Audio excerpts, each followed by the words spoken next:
Today, we're raising the stakes. On this episode of So Basic, I'll be showing you a 5-ingredient, 10-minute steak that tastes like it came off the restaurant menu. I'm Grant, and today we're making a butter-basted garlic steak.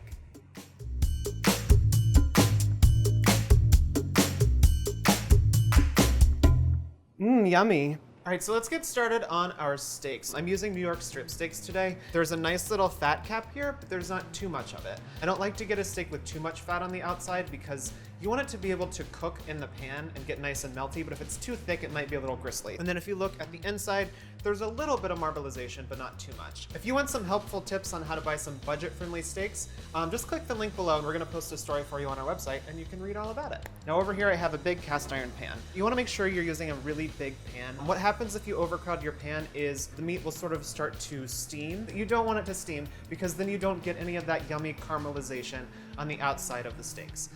We want to bring our pan up to a really, really high heat. So while that's heating up, I'm going to season our steaks a little bit. And I'm using canola oil today. Canola oil has a really high smoke point, and we want to make sure we're using something that has a high smoke point because we're going to cook these at a really, really high temperature. And that way our oil isn't going to burn, which means our steak isn't going to burn. You just need a little bit because we just want to prevent the steaks from sticking to the pan. Another way we're going to prevent the steaks from sticking to the pan is by using room temperature meat. I let this sit out for about a half an hour before we started cooking it. If you put cold steak into a pan, it's gonna stick to the pan and it's gonna be really hard to flip and you're never gonna get that really yummy caramelization. And now we're just gonna season it. You wanna use a little more salt than you think you might need. So I say about a teaspoon to a teaspoon and a half per side. Now, typically a lot of recipes, they would say to pepper your steak now. I personally don't like to pepper my steak until the end because I feel like pepper actually has a tendency to burn if you put it into a really hot pan. Let me go wash up really quickly. All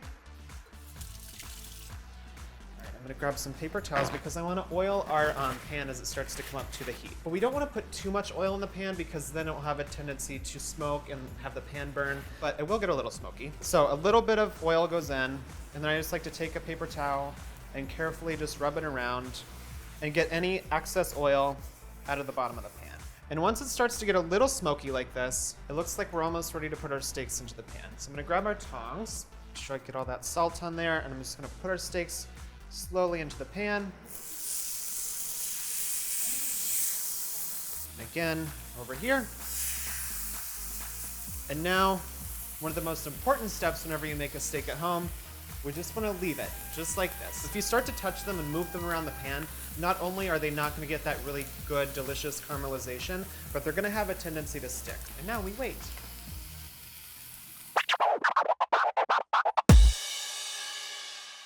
I'm going to go through and read some of your questions and comments when it comes to steak. Hannah commented and said, I can't eat steak rare. As for well done, the steak is overcooked. With medium, the steak is juicy, delicious, and perfect.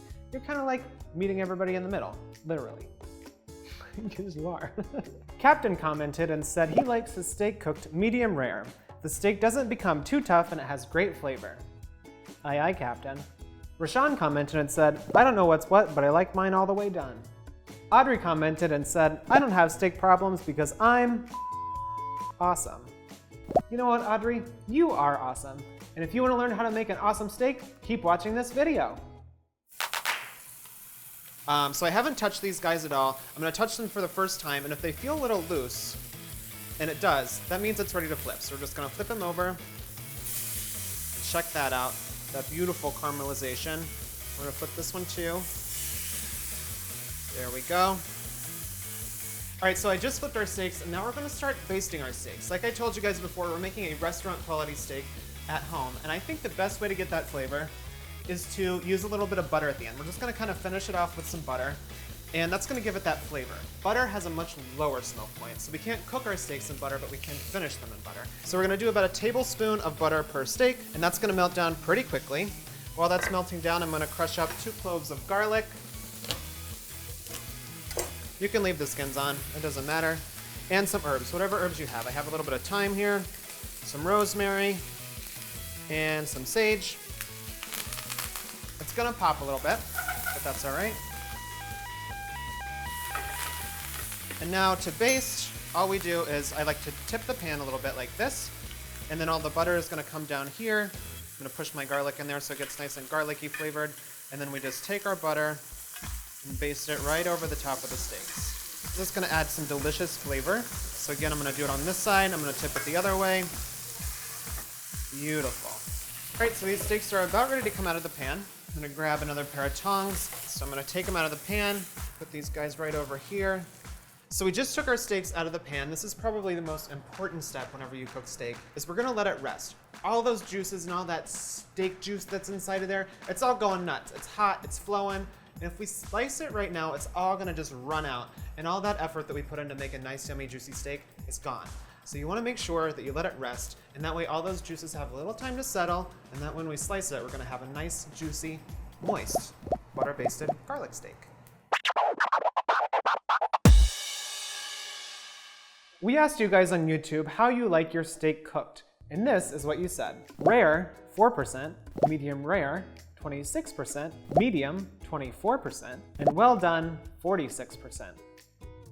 I have to say that I am shocked by these poll results. I am personally shook by them, that 46% of you prefer your steak well done. That is a majority of you, and I am kind of surprised by that. Today I'm cooking the steak medium rare, but you can follow the same recipe whether you like it done a little bit more or a little bit less. All you have to do is look for the internal temperature. Rare, 120 to 130. Medium rare, 130 to 140. Medium, 140 to 150. And well done, 160 to 170. For a full guide on how to cook a perfect steak, just head over to our website at this link. So our steak is rested for a good amount of time, so now it's ready to slice it up. Now, another important step, whenever you're going to slice a steak, you want to identify where the grain of the steak is, and you want to slice against the grain. So for this particular steak, I'm just going to angle my knife like this, and I'm going to slice it this way, kind of at a little diagonal. And if you wanted to, you could just serve, one steak per person, but personally, I like to get 2 steaks, and I think this is enough for 4 people, so I just like to slice it up and then put it on the table, and you can kind of stretch a buck that way. Nobody knows that you use 2 steaks. They think that you use 4. So we're just gonna start slicing it up a little bit. And I like my steak to be nice and thin. I know other people prefer thicker slices, but do whatever you like. Looks nice and tender. All right, so let's put this guy on our plate, and then we'll slice up our second one. Doesn't that look nice? Perfect color. Now we're gonna slice up steak number 2. Now once we have it all plated up, just to take a little bit of this butter, this melted butter that's left over in our pan, because it still has all those herby, garlicky flavors, and just drizzle anything that's left over on top. I'm gonna finish it with a little bit of flaky salt. And then at this point, I like to put on a little bit of pepper, if you like it. If you don't, you can skip it. And then just for a little presentation, some of these crispy herbs can go on top, because when you garnish something, it just looks that much more beautiful. Look at that. So here is our butter-basted garlic steak. We have it all sliced up. This looks like a restaurant quality steak you'd probably pay a lot of money for. It is so juicy and so flavorful. And you can really surprisingly taste all of these herbs that are on top.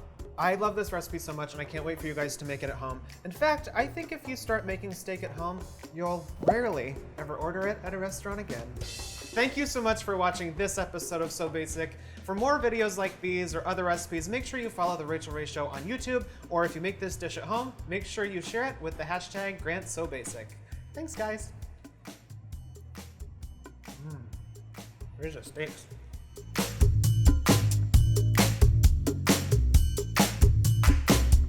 Yummy.